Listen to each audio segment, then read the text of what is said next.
Raidījums top Latvijas Universitātes Sociālo zinātņu fakultātē.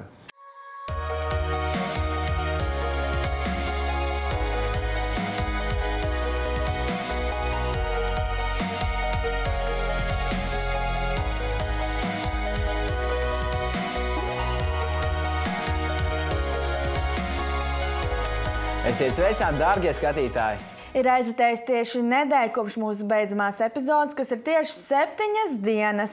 Un skaitlis 7 taču iemieso sevī īpašu gudrību un intelektualitāti. Un es gribu piebilst, ka šī ir arī 7. epizode, un mēs, intelekta un gudrības pilni, jums esam sagatavojuši kaut ko jaunu. Spēļu automāti Rīgā. Dzīvo visi vienos melos, katrs teikums, katrs vārds ir meli, ka nav neviena patiesība. Tas ir, jo no tiem meliem jau arī netiek ārā. Romu dzīve Sabilē. Par vietējiem tie, kas šeit ilgas gadus ir dzīvojuši, nav problēmas. Tie, kas ir ienākuši svešie, es pat lāgu viņus nepazīstu. Es pat nezinu, kā viņus sauc, neko. Bārmeņu panākumi pasaulē. Cilvēki no tā sajūsminās, un Claire Bārmenis to darot gūst pozitīvas emocijas. Un Vēja pilsētas triumfs. Viena no lietām tas, ka viņiem bija līderis, kurš tomēr regulāri guva vārtu. Šonadēļ politikas redakcijai sagatavojas sižetu, kurš ir sāpīgs daļai sabiedrības, un tās ir azartspēles. Pirms mēs rādām šo sižetu, mēs vēlējāmies skaidri definēt, par ko tad mēs runāsim. Un pašas azartspēles ir spēļu automātu spēles, dažādi kazino, loterijas un derības. Bet šonadēļ mēs pievērsāmies vairāk tieši pašiem spēļu automātiem. Kāda šobrīd ir situācija? Skatāmies tālāk.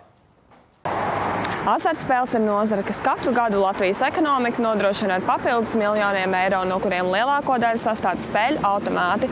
Rīgā gandrīz uz katru stūri ir redzams spēļu zāles, tomēr cik ilgi tas turpināsies un kādas sekas tas rada. Azartspēles Latvijas iekšzemes koproduktā sastāda aptuveni 1%. Dotajā momentā situācija ir apmēram tāda pat, kā tā bija gan gadu, gan 2 gadus atpakaļ.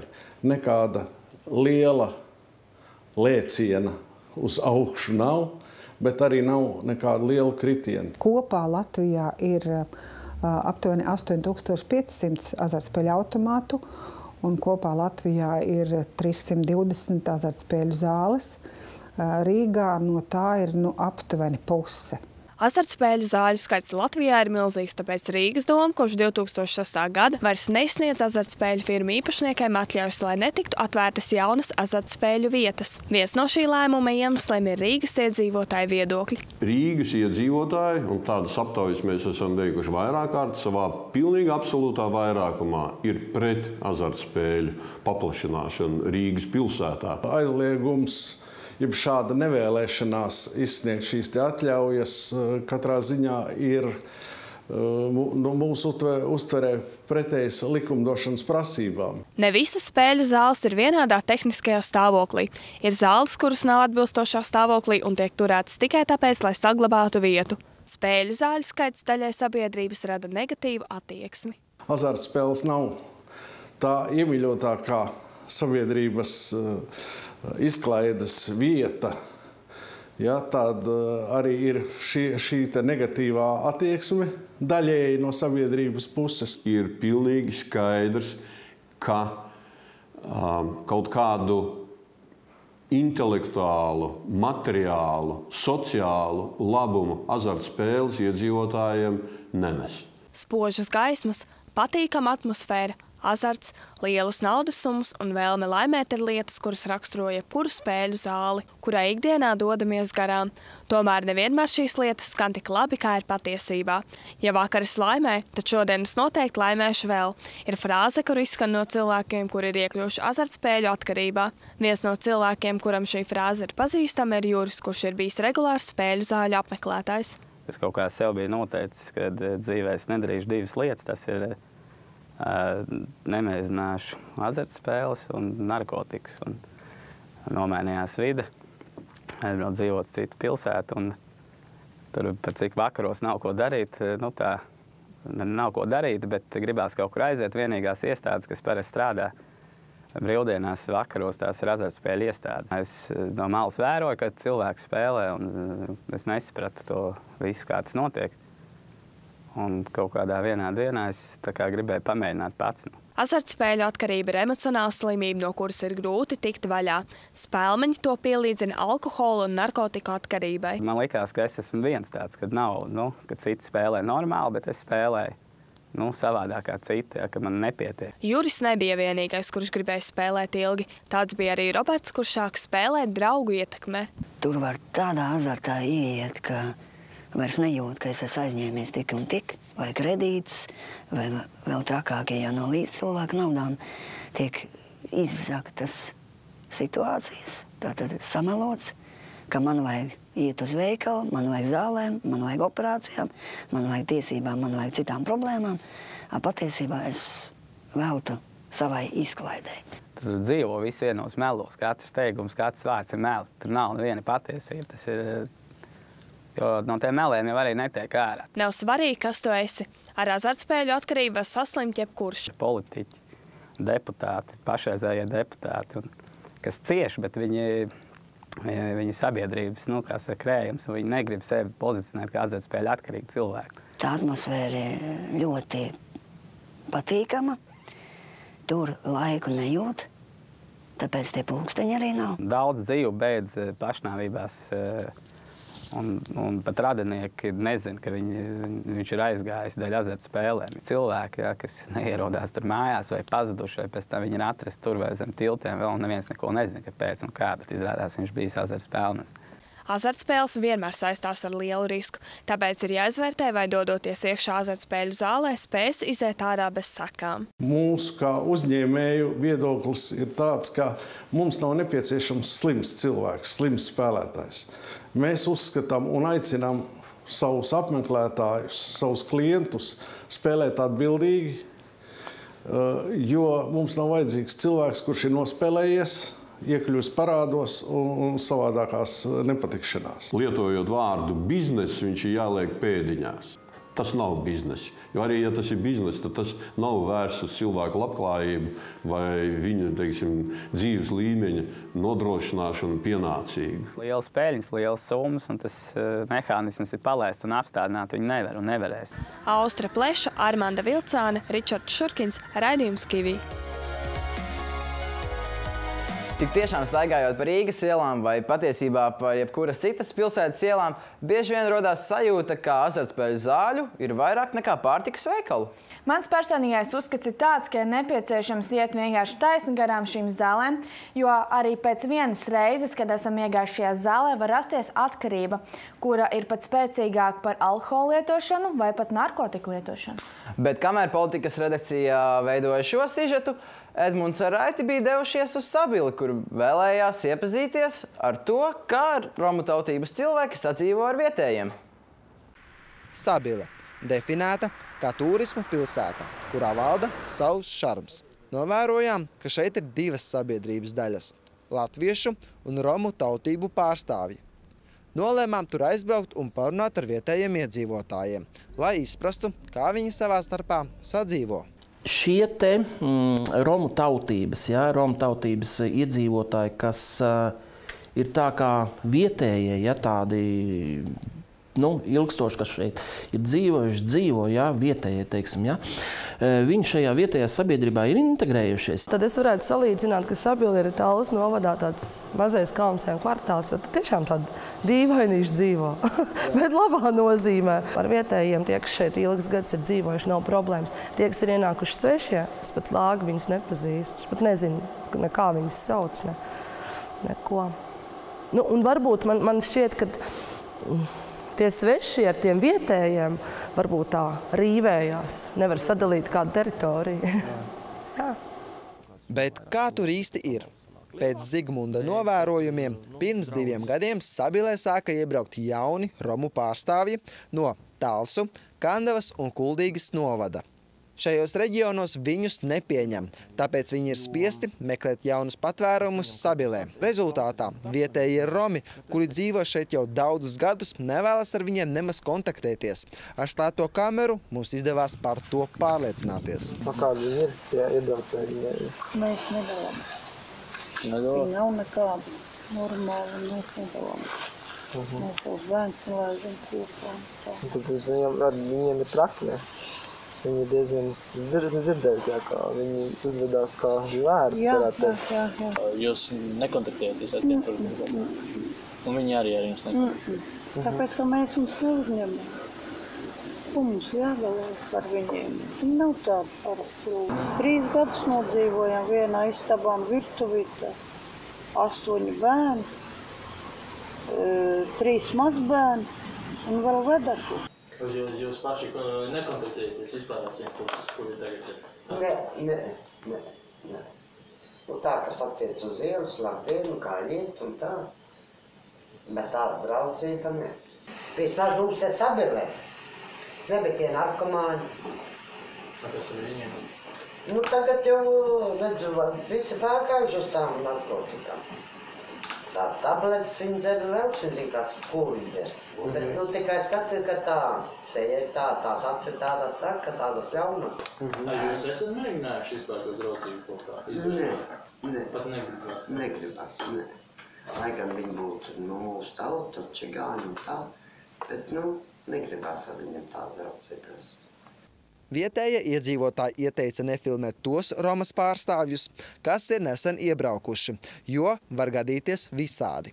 Pašvaldības policists Dainis rūpīgi strādā pie tā, lai Sabilē valdītu miers un kārtība. Te jūs redzat vienu video novērošanas sistēmas monitoru ar 9 kamerām, kas ir izvietotas uz ielu, un 10. kamera ir izolators. Mēs atrodamies Sabilēs īslaicīgās aizturēšanas izolatorā.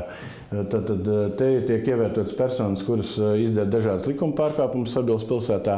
Viss notiekošais, kas te notiek, tiek fiksēts video novērošanas kamerā. Cik daudz pārstāvā te var salīst? Rekords?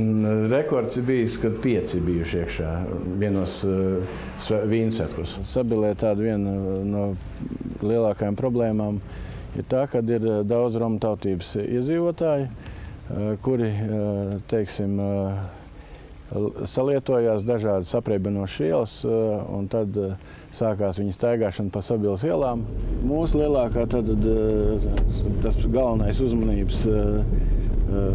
uzmanības loks ir tas pilsētas centrs. Tāpēc te arī visvairāk ir koncentrēts visas videokameras. Principā es varu pateikt to, ka viņi nodarbojās no veikaliem ar sīkajām zādzībām, jo reti kurš veikals te, kurš nebūtu apzagts 2 romu tautības cilvēki. Tātad iemet akmeni pa logu, ieejas durīm iekāp iekšā, nozag vairākas pudeles ar alkoholiskiem dzērieniem. Un tas viss notika video kamerās, tā kā pasaka filmā varējām skatīties, kā viņi to visu izdara. Kaut arī iebraukušie romi nespēja pilnvērtīgi integrēties sabiedrībā un daļēji apdraud sabilniekus, tomēr vietējos iedzīvotājos ik pa brīdim viņi rada smaidu un kuriozus gadījumus. Protams, ir visāds arī ziepes un tāds, jā, to viņiem tā kā nevajadzētu arī varbūt darīt, bet man nē. Ir sevišķi tie, kas jau šeit ilgas gadus dzīvo, tie ir vispār. Tāpēc jau ir Sabilē rodziņa. Kaut kas šeit ir tāds interesants. Nezinu. Katrai pilsētai ir sava odziņa. Sabilē tie ir vietējie iedzīvotāji un viņu stāsti. Raidis Bērziņš, Edmunds Kanapeckis, raidījums Kivī. Pēc sižeta noskatīšanās vēlos piebilst vēl vienu faktu, kurš nekur netika pieminēts, ka romi ir viena no vissenākajām mazākumtautībām Latvijā, un šajā teritorijā mīt jau kopš 16. gadsimta. Bet pārējot no nopietnajām tēmām, pievērsīsimies kaut kam, kas ir raksturīgāks piekdienai. Mēs visi esam jauni, mēs esam studenti, un mēs nenoslēpsim arī to, ka mums patīk izklaidēties. Un izklaidēties mēs bieži ejam piekdienās, kur mūsu priekšā sagaida smaidīgi bārmeņi. Bet ko par savu arodu stāsta paši tā pratēji, skatīsimies tālāk. Bārmeņa profesija ir viena no senākajām pasaulē. Mūsdienās bārmeņa uzdevums vairs nav tikai dzērienu saliešana glāzēs. Būt par bārmeni ir māksla. Tiek veidotas bārmeņa apvienības, lai šo arodu attīstītu. Latvijā pastāv Bārmeņu federācija, kuru 2009. gadā kopā ar vēl 4 cilvēkiem dibināja Raitis Akerblums. Federācijas galvenie mērķi ir vērsti uz to, lai apvienotu vienā organizācijā Latvijā strādājošos bāru sfērā ar mērķi panākt vienotību, vienotos standartos un paaugstināt apkalpošanas kvalitāti. Bārmeņa profesija ir plaša un daudzpusīga. Katrs tajā var atrast savu vietu. Bārmeņa novirzienā ir tā, ka tu vari izvēlēties, kas tu gribi būt.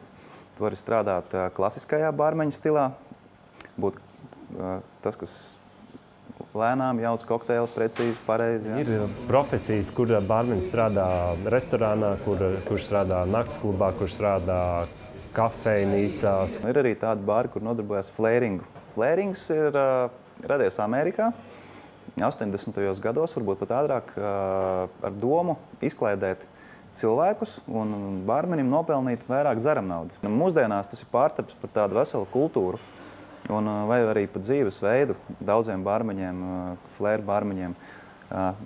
Es to salīdzinu tā kā sports. Tu ej trenējies katru dienu vismaz 3 stundas treniņu zālē, mētā pudeles, šeikerus un tā tālāk. Jā, cilvēki no tā sajūsminās, un flēru bārmenis to darot gūst pozitīvas emocijas. Jā. Latvijas bārmeņi ir profesionāļi un piedalās pasaules mēroga sacensībās. Uz starptautiskā fona Latvijas bārmeņi ir ļoti augstā līmenī, jo mēs esam uzstādījuši nevienu rekordu starptautiskajā arēnā. Tad tā mūsu mērķtiecība un tas, ar ko mēs sevi parādām gan no viesmīlības, gan no bārmeņu profesionālās jomas, tad mēs esam ļoti, ļoti augstā līmenī. Latvijas Bārmeņu federācija pagājušajā gadā tika Keiptaunā pasaules kokteļu čempionātā uzņemta tajā ģimenē starptautiskajā pēc 5 gadu pārbaudas laika izturēja pārbaudi. Un šogad Sofijā jau Latvija varēja piedalīties kā dalību valsts. Kā es tur nokļuvu? Visiem Latvijas Bārmeņu federācijas biedriem ir iespēja Latvijā piedalīties kvalifikācijā, vinnēja kvalifikāciju. Šajā gadījumā es vinnēju kvalifikāciju un man bija iedota biļete uz pasaules kokteļu čempionātu. Pasaules kokteļu čempionātā Andris ieguva bronzas medaļu, taču tas nebija vienkārši un prasīja nopietnu sagatavošanos. Pirmkārt, kokteili vērtē izskatu, dekorāciju, smaržu, aromātu, pēcgaršu, tehnikā. Tev ir jābūt perfekti. Tu nevari, man, piemēram, viens ledus gabals izkrita no ledus spaiņa, liekot glāzē, par to es dabūju mīnus 15 punktus. Pat pilīte, lejot kokteili, ja tev viena pilīte nopil mīnus 10 punkti. Neuzspēja laikā, tev ir automātiski mīnus 50 punktu nost. Tāpēc tas arī bija pirmais mūsu mērķis. Iekļauties laikā, visu pagatavot laikā, jo tas ir, neiekļauties laikā, visu čau, aizmirst. Medaļai var teikt čau. Andrim piedalīšanās pasaules kokteļu čempionātā bija liels gods, un izcīnītā bronze ir viņa zelts. Viņš stāsta, ka bārmeņa profesija ir apvīta ar stereotipiem, par mūžīgām ballītēm un izklaidēm ar meitenēm, taču tā tas nav, un viņam ir izdevies atrast dzērienu īsto jēgu. Tas nav tikai tusiņš un alkohols tīri, lai apreibinātos, bet tā ir tāda liela māksla, varētu teikt. Un smuki dekorāciju uztaisīt, smuki pagatavot, smukā glāzē, lai cilvēkiem ir prieks. Ja arī tu vēlies izcīnīt kādu medaļu pasaules kokteļu čempionātā vai redzi sev bārmeņa profesijā, tad ir tikai jāmēģina.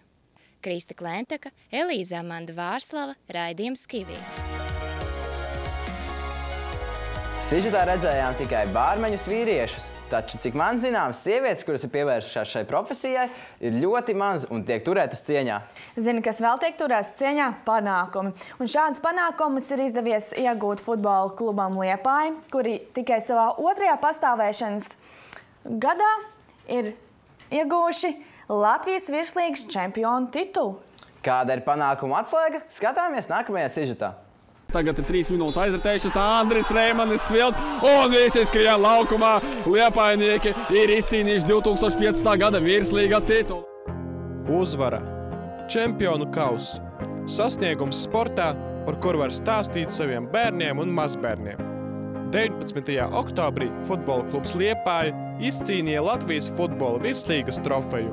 Viņi bija labākie, vienkārši labākie. Ja citreiz mēs varam teikt, ka tur bija divas līdzīgas komandas, trīs, un vieniem veiksmi palīdzēja vairāk vai taktiski kaut kā nospēlēja, varbūt ne tik skaisti, bet taktiski izspēlēja un uzvarēja čempionātu. Tad šoreiz vienkārši viņi bija labākie. Vienmēr uzvar stabilākā komanda. Liepāja ļoti labi iesāk čempionātu. Un tad daudz arī es gaidīju, kad būs tas kritums, kad tā komanda sāks sliktāk spēlēt, bet tas nenotika.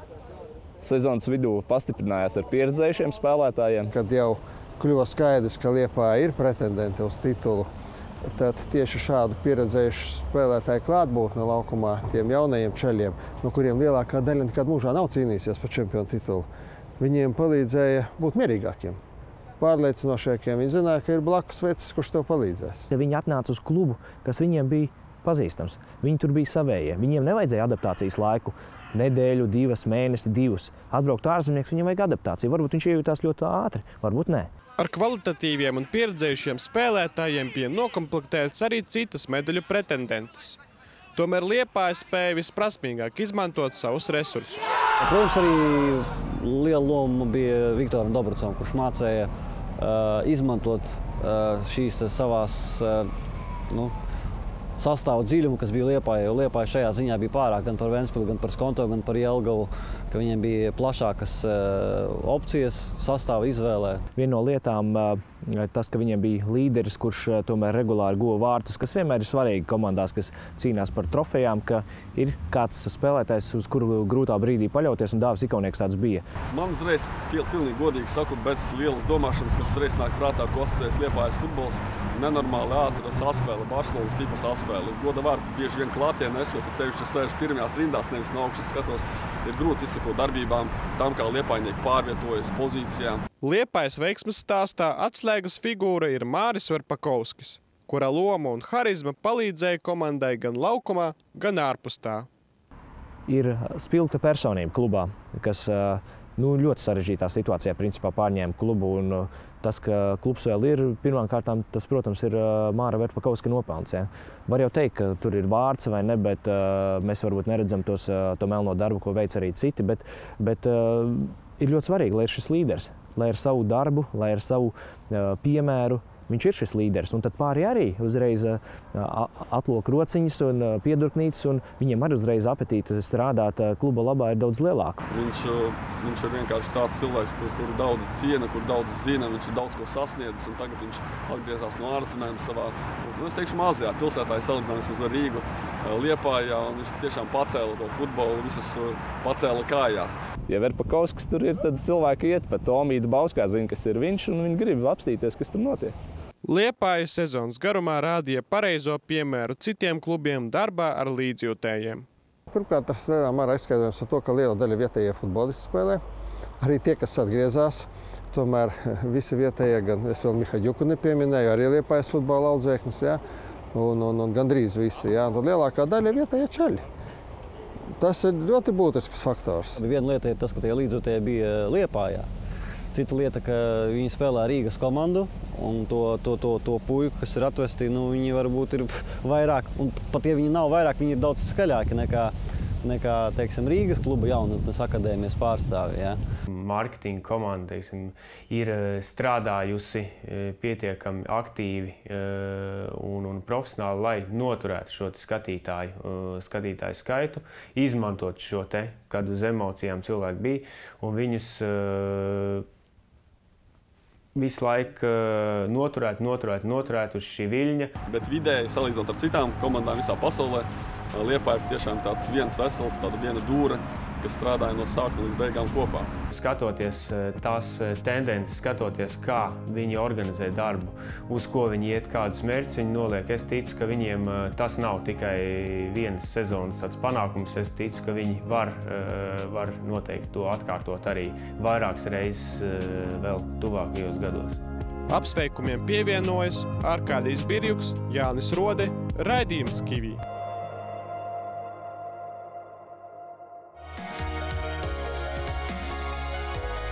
Kā jau redzējām, ar kārtīgu komandas darbu augstus rezultātus var sasniegt arī īsā laika posmā. Arī mēs Kiwi esam komanda, un lūk, mums bija spilgts piemērs, kā turpināt darboties. Bet šonedēļ mūsu raidījums būs jābeidz, tādēļ atvadīsimies. Ar jums kopā bija Simona. Un es, Ričards. Atā!